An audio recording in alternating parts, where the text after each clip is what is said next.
Welkom by die Ligpunt Kerk podcast. As Ligpunt gemeente is dit ons begeerte om God te verheerlik deur disippels te wees wat disippels maak en 'n kerk te wees wat kerke plant. Geniet hierdie week se preek.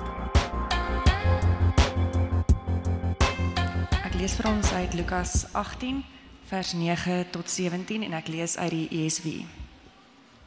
He also told this parable to some who trusted in themselves that they were righteous and treated others with contempt. 2 men went up into the temple to pray, one a Pharisee and the other a tax collector. The Pharisee, standing by himself, prayed thus, God, I thank you that I am not like other men, extortioners, unjust, adulterers, or even like this tax collector. I fast twice a week, I give tithes of all that I get. But the tax collector, standing far off, would not even lift up his eyes to heaven, but beat his breast, saying, God, be merciful to me, a sinner. I tell you, this man went down to his house justified rather than the other. For everyone who exalts himself will be humbled, but the one who humbles himself will be exalted. Now they were bringing even infants to him, that he might touch them. And when the disciples saw it, they rebuked them. But Jesus called them to him, saying, Let the children come to me, and do not hinder them, for to such belongs the kingdom of God. Truly I say to you, whoever does not receive the kingdom of God like a child shall not enter it. Goeiemôre Ligpunt. Dit is lekker om hier by julle te wees. My naam is Johan van Aswegen. Veral vir julle wat nuut is, wil ek julle ook hartlik verwelkom hier by ons. Ek is een van die pastore hier by Ligpunt en dit is my voorreg om vanoggend vir ons die woord te bring in ons reeks volgelinge van Jesus. Ek gaan van 'n oomblik van nou weer vir myself bid, maar voor ons inspring wil ek net vinnig julle weer uitnooi na ons gebedssamekoms toe hierdie week wat kom, die 13de. Gewoonlik is daar 'n redelike klein groepie wat kom om te bid. En ons het baie moeite gedoen om die aand 'n bietjie anders te laat vloei. Ons gaan saam sing. En so ek wil julle regtig uitnooi om nie uit te mis op hierdie spesifieke een nie, want ons het baie meer moeite gedoen om ons harte warm te maak vir gebed. En ek dink veral buiten vir dit, ons het dit op 'n Woensdag gemaak dat dit nie voel soos nog 'n ding in julle week nie, maar dat ons al die gesinsgroepe sal probeer stop hierdie week sodat die fokus vir hierdie hele week wat kom gebed sal wees.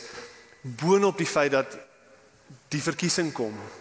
En die Here roep ons as gelowiges om te bid vir ons. So ek wou net dit weer noem vir hierdie week wat kom. Asseblief kom en bid saam met ons vir ons land en vir ons kerk. Dit is dit. Ons gaan aan met ons reeks. Ons is in Lukas 18. Kan ek vra dat ons weer sal bid en dan spring ons in God se woord in vanoggend.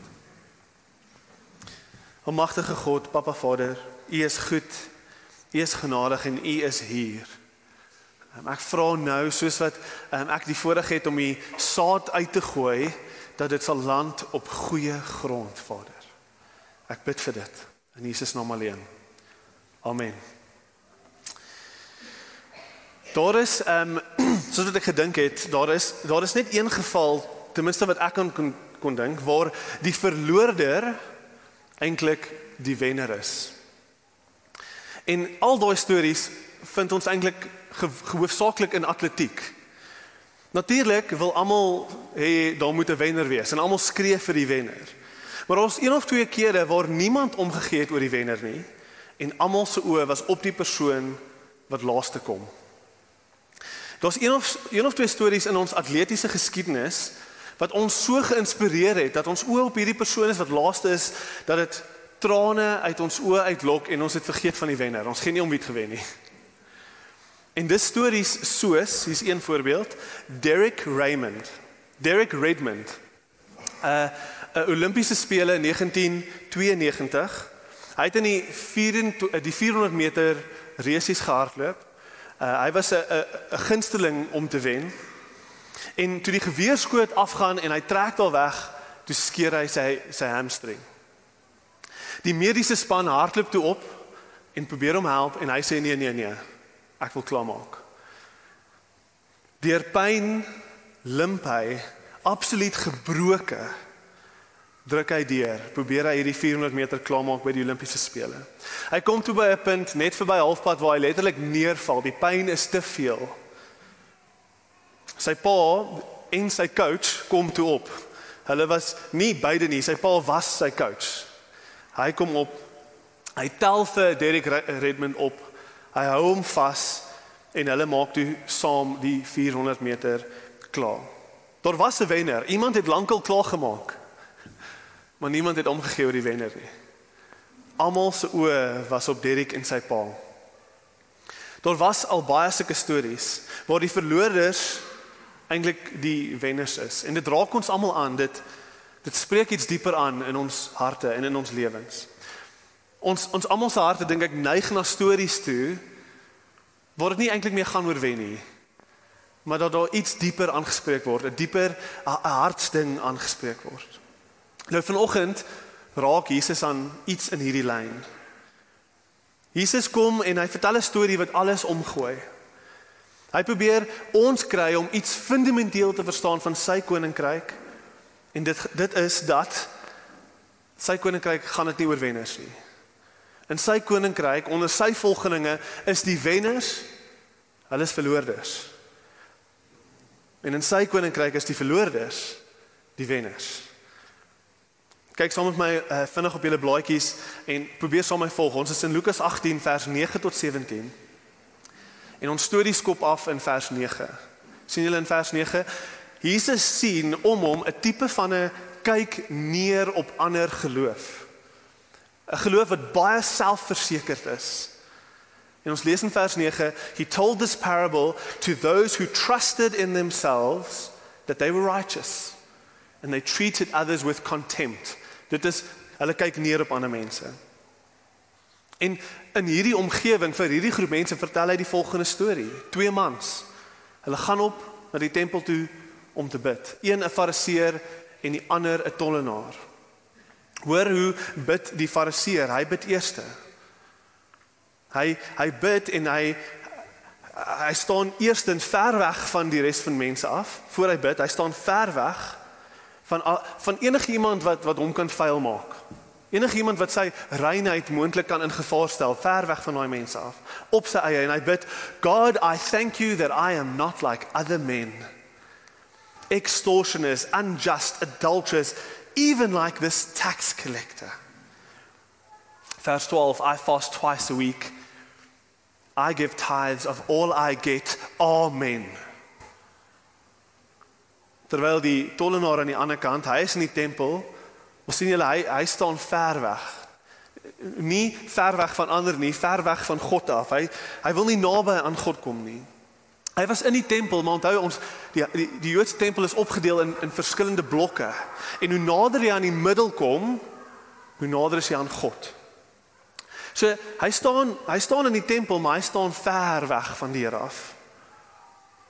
'n Mens sou gedink het, hoe nader jy aan die middel staan, hoe nader is jy aan God, en dis reg. En jy sou gedink het, hoe nader ek aan God is, hoe beter, maar nie vir die tollenaar nie. Dit maak nie vir hom sin, dat hy enigstens verdien om naby aan hierdie heilige God te mag kom nie. Hy weet wie hy is.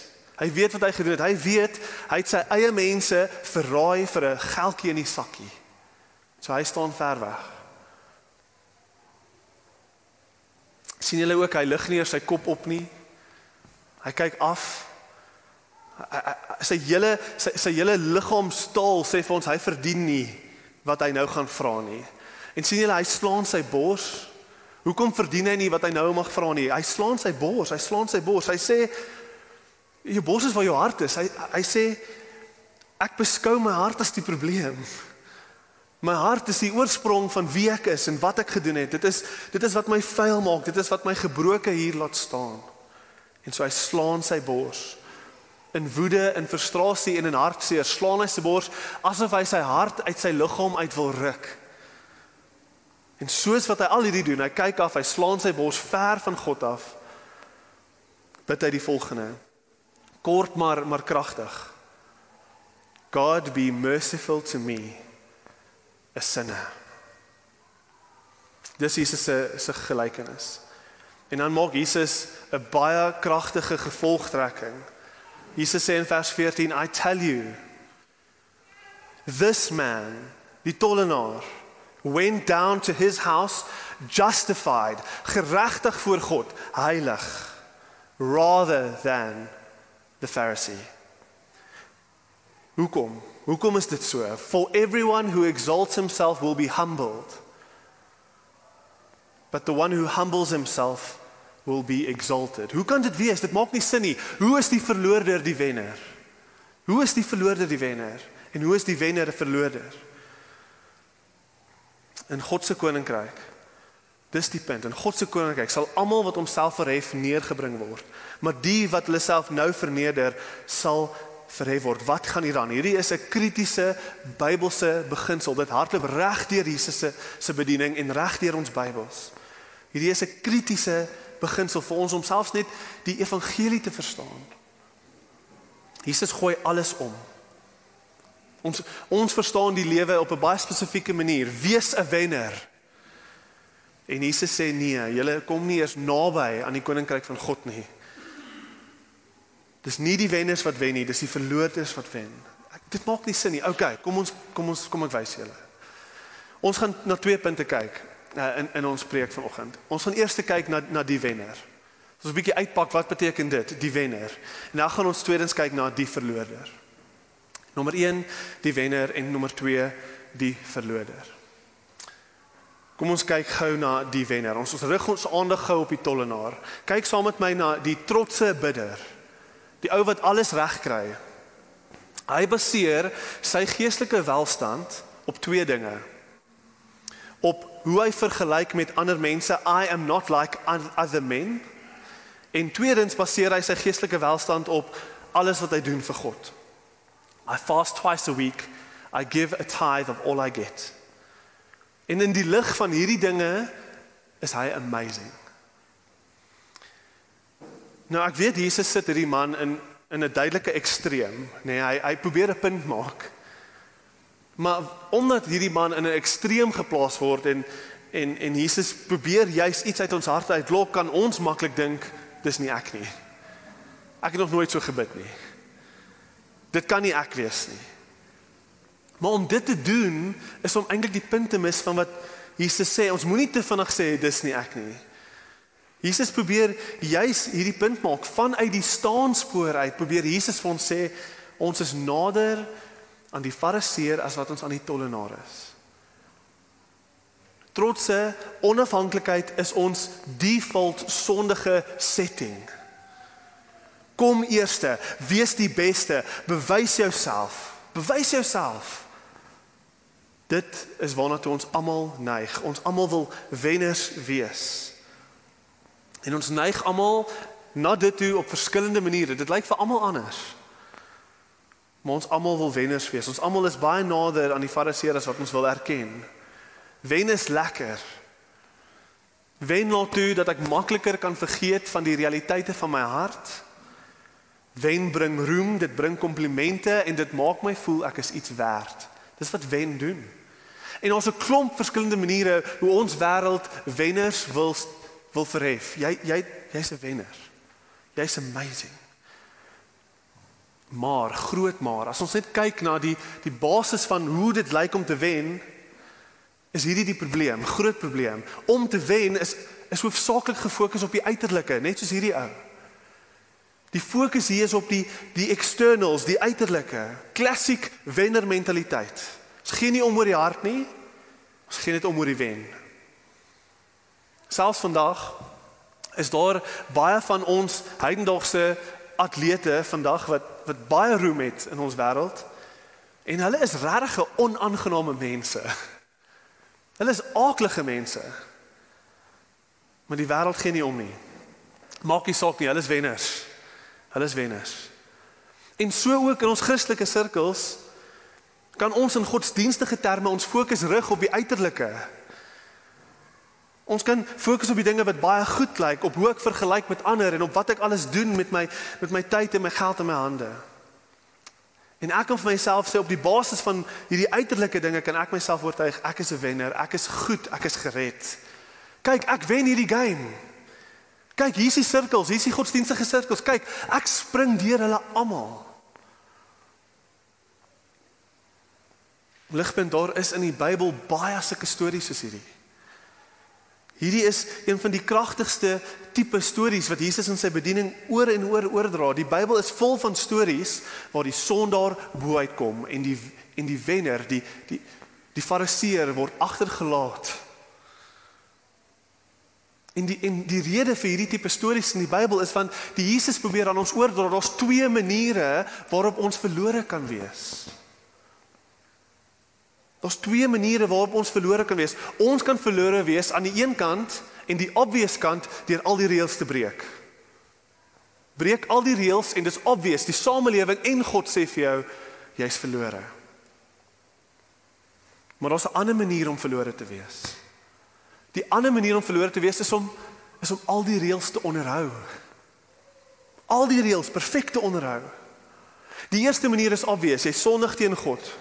Die Bybel gebruik vir hierdie eerste manier, die Bybel gebruik prostituie en tollenaars gereeld om hierdie groep mense te beskryf. Hulle is die scum of the earth. Hulle gooi God van hulle af. Hulle wil niks van God te doen hê nie. Hulle breek die reëls. Hulle soek nie die Here in hulle lewe nie. Jy koop nie 'n huis in die buurt met hierdie mense nie. Jy vat nie jou kind op pad huis toe verby daai straat nie. Jy loop liewers om daai straat. Hulle is per definisie die losers van die samelewing. Selfs erger, hulle breek die samelewing af. Dis eintlik vir baie mense is dit beter dat hulle net moet doodgaan. Ons soek hulle nie in die samelewing nie. Hulle is vils. Soek hulle nie. Daai mense. Dis die een manier hoe ons verlore kan wees. Ons almal verstaan dit, maar die skokkende tweede manier waar 'n mens ook verlore kan wees, dis die godsdienstige manier. Dis skokkend en dit bly skokkend want dit lyk so goed. Dit lyk so reg. Hierdie is die groep mense wat goed is vir almal. Hulle is goed vir die samelewing. Hulle is so vriendelik, maar tog so verlore en ook net so sondig. Die een groep probeer God afgooi, die ander groep probeer God impress. En nie een van daai twee maniere, sê Jesus, is hoe 'n mens redding bekom nie. Ek het hierdie versstuk online ontdek. Hierdie is 'n kragtige versstuk wat hierdie beginsel uitbeeld van wat Jesus hier probeer oordra in ons teks. Kyk gou saam met my na hierdie versstuk.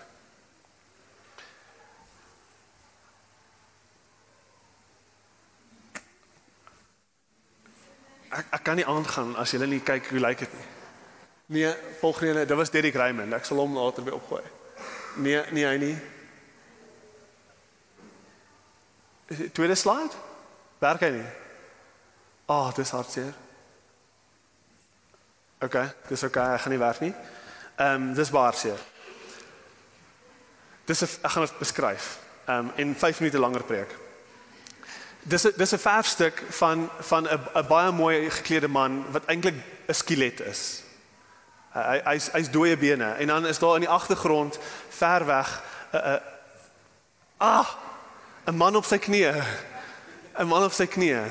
Dis so 'n kragtige prentjie hierdie. Ek dink dit druk ons van ons twee maniere om verlore te wees. En ons sien dit so duidelik in hierdie prentjie. Soos wat ons hierna kyk, wil ek julle herinner, hou dit op vir ons hier goed, asseblief, vir 'n oomblik. Soos wat ons kyk na die versstuk, wil ek net duidelik maak, Jesus keer nie die lewe goed van 'n sondaar nie. Jesus sê nie, dis okay om daai sondige besluite te maak nie. Die punt wat Jesus liewers probeer maak is, die sondaars, die skam, die filth, hulle weet darm wie hulle is. Hulle verstaan hulle is verlore. Ons hoef hulle nie daarvan te oortuig nie. Maar ag, probeer 'n goeie mens. Probeer 'n wenner met 'n goue medalje om sy nek. Probeer vir hom sê, hy is net so verlore soos daai korrupte ANC leier. Probeer hom oortuig daarvan. Dat dieselfde korrupsie in sy hart lewe. En hy het op kleiner maniere dieselfde sonde gepleeg as daai man. Selfs dalk erger. Probeer hom oortuig. Probeer die godsdienstige skelet van 'n mens oortuig wat niks weet van genade, dat hy eintlik net so sleg is soos 'n tollenaar of 'n prostituut. Probeer dit regkry. Dis baie moeilik. Die rede hoekom Jesus op hierdie skokkende manier oor en oor hierdie tipe stories vertel, waar die eerste laaste is en die laaste eerste is want Jesus probeer eintlik uitreik. Jesus probeer op die skokkendste terme deur die hardste van harte breek. Hy probeer hierdie massiewe groep mense in Israel wat oortuig is hulle is geregtig in hulle eie oë. Hy probeer hulle oortuig, julle kort my net soveel soos die prostituie doen. Want net soos die verfstuk, onder alles wat mooi is, lê daar 'n uiterse selfsugtige hart, wat sy eie ego streel, al gebruik dit 'n godagtige taal en manier van doen, om homself te verhef. Hierdie is die wenner. Hoe pas ons hierdie toe op ons harte? Ek het kom ek stel dit so, ek wil vir 'n oomblik gou, ek wil met almal praat, soos wat ons hierdie toepas. Ek dink dit is ontsettend belangrik vir ons almal om na ons harte te kyk. En te verstaan, die uiterlike is nie, ons kan nie God impress nie. Maar ek wil veral gou met ons leiers praat. Ek wil hierdie toepas op ons leiers se harte. Almal moet hierdie hoor, maar asseblief, as jy 'n leier is van enige aard, hoor gou wat ek wil wys vir ons uit hierdie stuk uit. Ouderlinge, diakens, personeellede, bandmembers, ligpuntjie leiers en helpers, ligpunt gesinsleiers, diensspanleiers en almal anders wat in enige mate by ons gemeente betrokke is. Almal. Hierdie teks praat met ons vanoggend op 'n baie spesifieke manier. Dit is my persoonlike ervaring dat ons as leiers wat meer betrokke is in wat ook al hoedanigheid, ons het baie geleenthede om onsself te vergelyk met ander mense en vir onsself te sê, wow, maar jy doen goeie werk. Ons, as die leiers in die gemeente, ons het baie geleenthede om te kyk na die hande van ons werk en hoe ons voorkom en te sê, ek is verseker gered.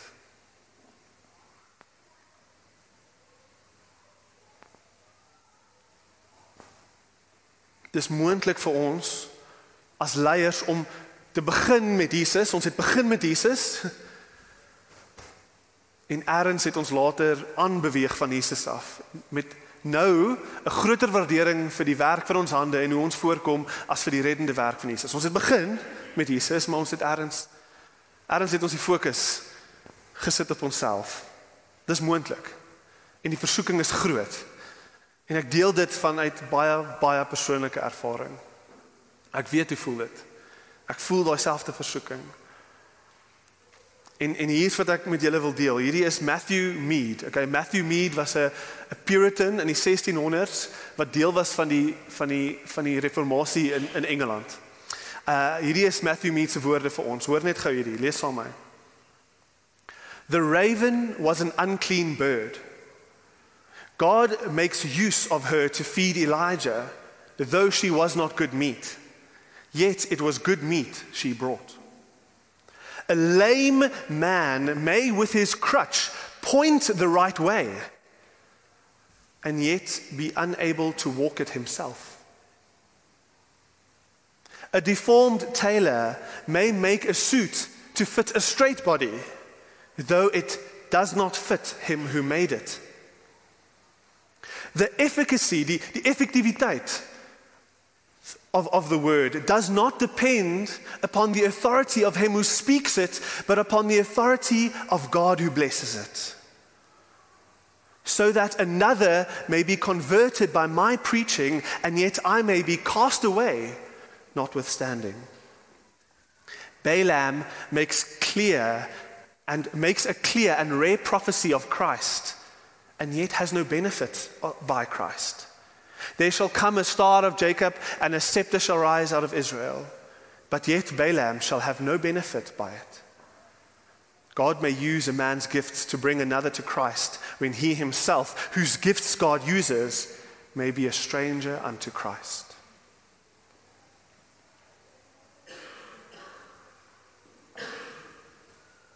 Asseblief julle, ek weet nie waar julle harte is nie. Ons leiers, ek weet nie waar julle harte is nie. Jy kan 'n baie vrugbare bediening hê in ons midde en self nie baat by die genade van Jesus nie. Mense kan opkyk na jou en sê, wow, as ek maar net soos daai leier kon wees.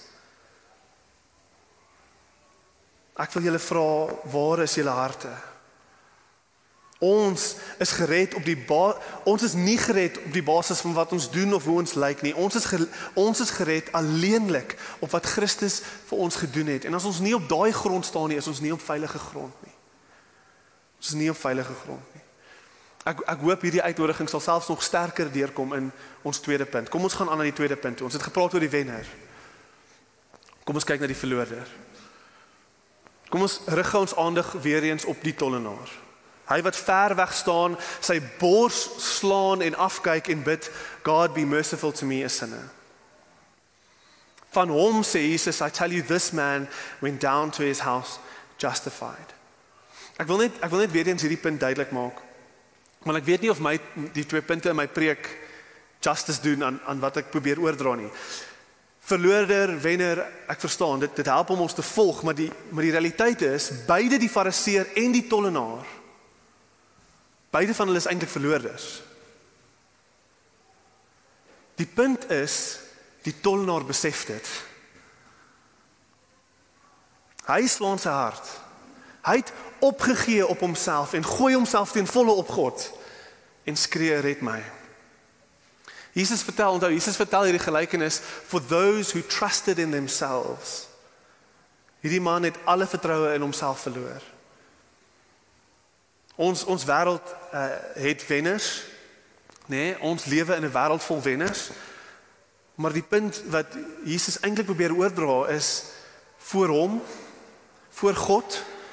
Wanneer ons vanuit sy perspektief nugter kyk na ons harte en na sy heiligheid, dan is daar net verloorders. Ons almal is verloorders. Dis die punt. Die verskil is die tollenaar, hy own dit. Hy own dit. Gegee sy lewenstyl, fair enough. Dis makliker vir hom om te sien wat regtig in sy hart aangaan. Hy voel sy sonde. Dis hoekom die evangelie nog altyd oor die geskiedenis van die groei van die kerk het die evangelie nog altyd die wildste versprei onder moordenaars, weduwees, die armes, die siekes, die gebrokes ensovoorts. In tronke, die evangelie vat vlam in tronke. Nie omdat hulle sondaars is en ons nie is nie, omdat ons almal sondaars is, maar hulle sien dit raak. Hulle sien wat regtig in ons almal se harte aangaan raak. Maar dit strek selfs verder as dit. Wat Jesus eintlik oordra aan ons is 'n beginsel, 'n kenmerk van sy volgelinge. Jesus probeer onthou, ons is in die reeks volgelinge van Jesus. En elke gelykenis wat Jesus stel, soos wat sy disippels hom volg, probeer hy aan hulle 'n kenmerk oordra. Hierdie is hoe my volgelinge lyk. En so Jesus probeer eintlik op hierdie pad na die kruis toe met sy volgeling agter hom, probeer hy vir ons sê in hierdie storie, daar's iets hier wat 'n kenmerk is van my volgelinge. Wat is die kenmerk van 'n ware gelowige wat ons hier leer? 'n volgelinge is 'n geredde verloorder. 'n volgelinge is 'n geredde verloorder. En dis deel van ons nuwe identiteit. Dis deel van ons storie. Sonde is nie 'n klein deel van ons storie waarvan ons kan vergeet en aanbeweeg nie.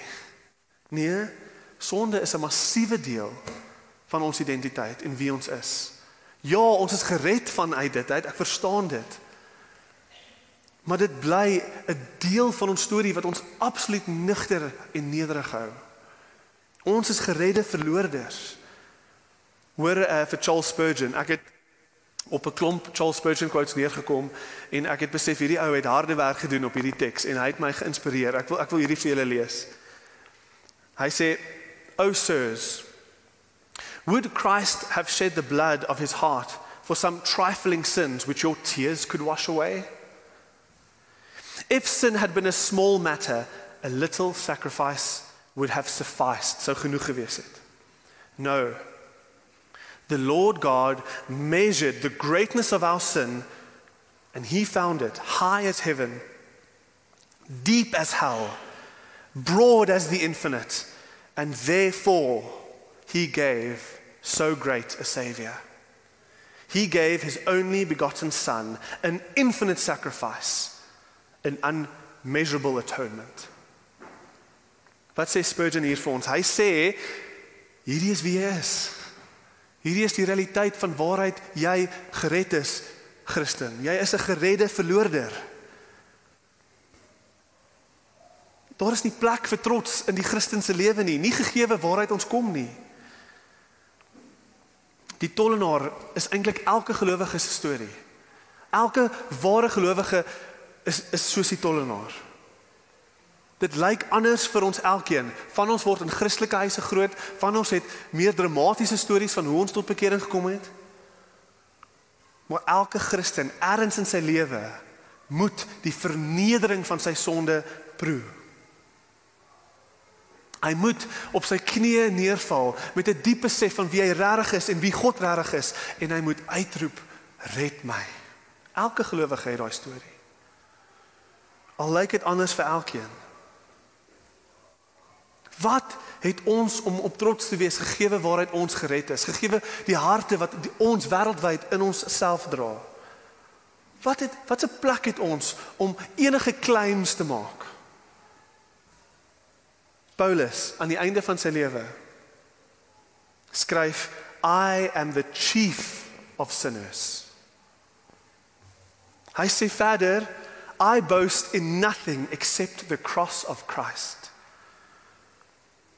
Daar is niks wat ons kan bring, niks wat ons kan doen, selfs na ons gered is, niks wat ons kan bereik, waarop ons kan trots wees nie. Want ons was dood, hulpeloos, en toe gryp God in en bring lewe. Dis alles genade, van begin tot einde, dis alles genade. En ek wil hê ons moet sien, dis eintlik goeie nuus. Dis werklike goeie nuus. Die hart van die evangelie is dat dit 'n evangelie is vir verloorders. Dis 'n evangelie vir sondaars. Nie wenners nie. Weereens, hoor wat sê Spurgeon. Hy sê, the gospel is like a letter directed in a clear, legible hand. And if you will read to who it is directed, you will find that it runs thus. Dear sinner. Salvation is meant for the lost, the ruined, the undone. And the blessings which it brings of pardoning mercy and cleansing grace must be intended for the guilty and the polluted. The whole need not a physician. The physician has his eye upon the sick. Alms are for the poor. Bread is for the hungry. Pardon is for the guilty. Oh, you that are guilty, you are the men that mercy seeks after. You were in God's eye when he sent his Son into the world to save sinners. From the very first inception of redemption to the completion of it, the eyes of the great God were set on the guilty, not on the deserving. Dis goeie nuus. Dis baie goeie nuus. Verstaan dat wat Spurgeon hier so sê, is dat daar in Christus is hoop. Daar's hoop in Christus. Vir ons wat voel, ons wil ons harte uit ons borste uitruk. Daar's hoop vir ons. Asseblief, as jy vanoggend voel soos 'n tollenaar, as jy voel, jou hart is die verraaier van alle verraaiers, dat sonde diep en groot en almagtig voel in jou lewe, as jy dit voel, as jy jou hart wil uitdruk uit jou bors uit, hoor vanoggend die goeie nuus. You are the men that mercy seeks after. Die brief van genade het jou naam op. Maar ek wil ook sê, en hierdie is belangrik, daar's 'n baie groot kans, dat van ons hierso sit, en ons het nog nie die tollenaarse ervaring gehad in ons lewens nie. Ons doen die Christen ding, ons sê die Christen dinge, ons bid dalk selfs. Maar jy is 'n wenner. En jy is nie diep oortuig van jou armoede voor 'n ewige heilige God nie. Jy is nie diep oortuig van jou totale afhanklikheid teenoor God nie. Jy het nog nie jou wit vlaggie opgelig nie. Jy dink jy kan dit doen. Jy wil jouself nog 'n kans gee sonder God. Sonder God of met hom, afhangend van hoe jy wil verlore wees. Dalk wil jy jou eie lewe lewe, jou begeerd alles van God afgooi, jou eie begeertes najaag en alle sonde kies wat jy kan kies. Dalk wil jy daai pad volg. Dalk wil jy eers soos die tollenaar gaan lewe voor jy na die tollenaar se plek toe op sy knie gebring word. Want jy dink jy kort nie die Here nie. Jy dink jy het nie so slegte hart in jou nie. Maar ons 'n ander manier ook, nee, dalk wil jy soos die Fariseer wees. Dalk jy vir almal wys, ek kan myself red. Gee vir my 'n paal, 'n godsdienstige paal en ek sal vir jou oor hom spring. Asseblief hoor my, dis nie Christendom nie. Dis nie die reddingspad nie. Sien julle dat direk na Jesus se gelykenis praat hy van kinders in vers 15 en 17? Die ESV gebruik infants, maar dis baie akkuraat om te sê babas. Die NIV gebruik babas en dis eintlik meer akkuraat. Jesus praat van babas. Hy sê bring die babas na my toe. Hoekom direk na ons teks praat Jesus van kinders? Want weer eens, dis 'n illustrasie van wat hier aangaan. Die Christen is so afhanklik soos 'n kind. Die Christen is so afhanklik soos 'n baba. Hy moet sy hand laat vasgehou word. Sy hand moet vasgehou word. Die probleem is, en die rede hoekom ons kerke so vol valse Christene is want daar is 'n tipe Christendom daar buite wat absoluut kyker vir die wenner. Daar is 'n tipe valse Christendom wat sê God is 'n God wat jou lewe moet beter maak. Hy moet jou help wen.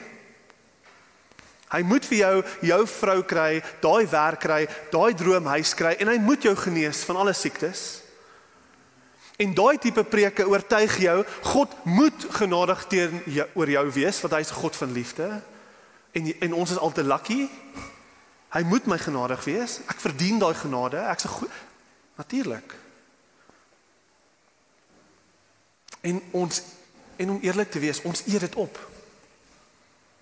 Ons eet daai tipe Christendom op, want ons wil glo dat ons wenners kan wees en dat God aan my sy kan staan en hy kan my help wen. Ons wil dit glo. Natuurlik wil ons dit glo, want daai tipe boodskappe haal ons nie van die troon van ons harte af nie. Dit sit ons op die troon van ons harte en dit sê vir ons, jy moet daar staan. Jy moet op die troon van jou hart staan. Jy moet koning wees van jou eie lewe. Die probleem is, dis nie ware Christendom nie. Dis nie die Christendom van die Bybel nie. Die waarheid is, God hoef ons nie te vergewe nie. Gegewe wie ons is voor 'n heilige God, hy sal totaal en al geregtig wees. As hy elke liewe een van ons vandag hel toe stuur, is hy geregtig. Dit is sonde. Dit is wat sonde is. Ons het ons rug gedraai op hom. Ons het hom in die rug gestreek. Ons het alles wat goed is. Ons het ons rug gedraai op hom. Hy sal geregtig wees. Vanuit die staanspoor uit is die ware Christen iemand wat hierdie besef en hy lig sy vlug. Hy lig sy wit vlaggie in die lug op en hy waai. Hy sê ek surrender. Ek gee op. Ek sien my hart, ek sien sonde, ek besef wie ek regtig is en ek val neer en ek pleit vir genade, al hoef God dit nie te gee nie, ek pleit genade. Oh God, be merciful to me, a sinner. Asseblief, Ligpunt, hoor vanoggend dat jy nie toevallig hier so sit vanoggend nie. Die Here het jou vanoggend kerk toe gebring.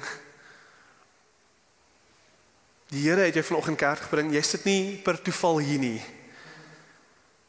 En sien vanoggend raak dat die waarheid hier vir jou geopenbaar is deur die genade van God, en sien dat as jou hart hier aangespreek word, sien dat daar 'n eenvoudige gebed is wat jy kan bid.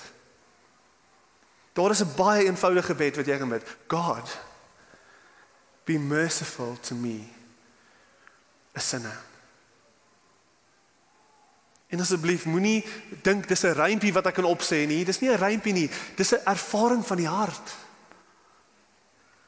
Maar die Here is genadig en hy gee vir ons 'n eenvoudige gebed. God, be merciful to me, a sinner. Bid dit. Bid dit. Onthou, dis Jesus wat hierdie storie vertel. Hy is op pad kruis toe. Hy is gestuur vir ons redding, vir ons sondes, vir ons gebrokenheid. Die Here het ons nie gelaat in daai gebroke plek waar ons is nie. Jesus Christus is die verloorder van alle verloorders, sodat ons nooit in hom regtig hoef te verloor nie. Die volle mag en wraak van die heilige, geregtige God is op hom uit neergestort. Dit het op die seun neergekom, sodat dit nooit op ons hoef neer te kom nie. Dit is die liefde van God, dit is die genade van God. God, have mercy on me, a sinner. As jy dit bid, en jou oë is gerig op Jesus, then you will go home justified vanoggend. Geregtig voor God. Ek sluit af met 'n laaste onthou hierdie. Sal julle hierdie onthou vanoggend? Ons as gelowiges, ons wen deur te verloor. Ons wen deur te verloor. Onthou Jesus se woorde in vers 14. For everyone who exalts himself will be humbled, but the one who humbles himself will be exalted. Ons hardloop as Christene nie meer om te wen nie. Hoor dit. Ons hardloop die resies van die lewe nie meer om te wen nie, nie hier en nou nie. Almal om ons gaan dit doen. Almal om ons gaan hardloop om te wen. Beter werke, beter karre, makliker omstandighede, beter reputasies, wen, wen, wen, altyd 'n gejaag om voor te kom. Geen werklike kruis om op te tel nie. Dis nie die Christen nie. Ons is agter.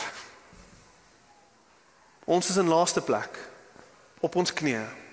Net soos Derek Redmond se pa hom kom help het, opgehelp het om die resies klaar te maak, is die Christenlewe een wat ons elke dag in nederigheid, afhanklikheid, eerlikheid en in gebrokenheid elke dag in laaste plek aanvaar ons die help van ons hemelse Vader.